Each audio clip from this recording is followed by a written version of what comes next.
के पास जाना चाह रहा था। अब दोबारा आपसे शुरुआत इस बात की करते हैं।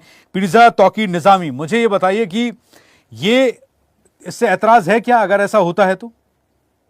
अच्छा जी, बहुत शुक्रिया। मैंने बहुत शालीनता पूर्वक जितने भी पैनलिस्ट हैं उनकी पूरी बात को सुना है। मैंने बीच में भी इनके नहीं बोला है। मैं बहुत निवेदन करना चाहता हूं कि चंद बातें जो सारे सवाल उठाए हैं, मैं तो कहता हूं कि मैं तो हैरत में हूं कि बाबा महादेव जी अभी जब बोल रहे थे तो मुझे ऐसा लग रहा था कि देश में ये नफरत फैलाने की कोशिश कर रहे हैं। इस तरह के शब्द संतों महाराज या सूफियों या इन लोगों के नहीं होते। इस तरह के शब्द, जिस तरह के शब्दों और लैंग्वेज को उन्होंने यूज किया है, मैं सबसे पहले तो उसको कंडम करता हूं आपके चैनल के माध्यम से।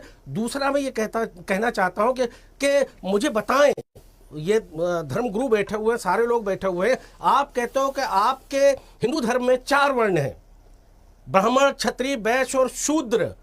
तो मैं आपसे पूछना चाहता हूं, किन हिंदुओं की बात कर रहे हो आप बाबा? किन हिंदुओं को एक करने की बात कर रहे हो आप सबसे पहले आपको यह बताना पड़ेगा, क्या वो दलित समाज, आदिवासी समाज और दूसरे समाज के जो लोग हैं, क्या पंडितों के अलावा भी आप उनको भी कुछ देना चाहते हो?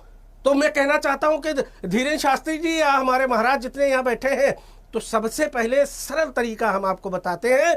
हिंदू गांव पूरे बसा दीजिए, पूरा देश राष्ट्र हिंदू कर दीजिए। हम तो कहते हैं अखंड भारत बना लीजिए।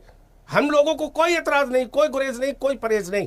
लेकिन उनको ये बताना पड़ेगा कि वो जो दलित समाज के लोग हैं, जो आदिवासी समाज के लोग हैं, जिनको आप अपने बराबर नहीं बैठने देते हो, घोड़ी से उनका दूल्हा नहीं निकलने देते हो, तो उनको सबसे पहले क्या आप उनके साथ रोटी बेटी का व्यवहार करोगे? क्या अपनी मंदिरों में उनको पुजारी बनाओगे? क्या मंदिरों में जाने की उनको इजाजत दोगे? आप बता रहे हो कि शूद्र पैरों से पैदा हुआ, ब्राह्मण मुंह से पैदा हुआ है, क्षत्रिय भुजाओं से पैदा हुआ है। तो इस तरह की जहां आप बातें कर रहे हो, कैसे आप समाज को एक करोगे, कैसे हिंदुओं को एक करोगे? हमें एतराज नहीं, आप बिल्कुल कर लीजिए हिंदुओं को एक। कल करते हो, आज कर लीजिए। मैं तो कहता हूं कि बाबा, आज हम आपकी पर्ची निकालते हैं। आज हम बताते हैं पूरे देश को आपके चैनल के माध्यम से, बाबा ये पर्ची हमने आपकी निकाली है। आज आप सबकी निकालते हो, आज मैंने आपकी निकाली है।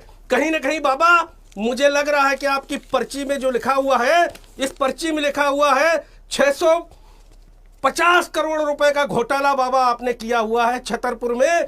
वहां से सबसे पहले तो आप उसका जवाब दीजिए। फिर आप ये बताइए, कुछ इतना बड़ा कैंसर का आप वहां पर अस्पताल बनाने जा रहे हैं, तो आप बताइए पैसा कहां से आ रहा है, कैसे आप बना रहे हैं उसको? सबसे बड़ी बात यह है, सामने आएगी। वो बाबा, हम तो कहते हैं और हम फिर ये कहते हैं कि बाबा, वो तो आपने तो जो पर्चा निकाला, आपने देखा ना, केंद्र सरकार में ये लिखा हुआ है। नहीं, वो तो कैंसर हॉस्पिटल अकेले बागेश्वर का नहीं है, प्रधानमिंत्री मोदी खुद गए थे उसका। मोदी जी उनको छोटा भाई बता रहे हैं, सबने सुना, पूरे देश ने सुना है। लेकिन वहां ऐलान कर देते कि हिंदू राष्ट्र बना रहे हैं। किसने मना किया हुआ है? आज हम देख रहे हैं पूरे देश में जिस तरह की नफरत फैलाई जा रही है, जिस तरह का माहौल बनाया जा रहा है। हम वही तो पूछ रहे हैं कि हिंदू कौन? आपकी वर्ण व्यवस्था के आधार पर आप बता रहे हो कि अलग अलग तरीके से बता रहे हो हिंदू। मैं कहता हूं कि दलित समाज कह रहा हम हिंदू नहीं है, बहुत समाज कह रहा हम हिंदू नहीं है, ठीक है सर, बहुत सारे समाज कह रहे हैं मैं लौटता हूं।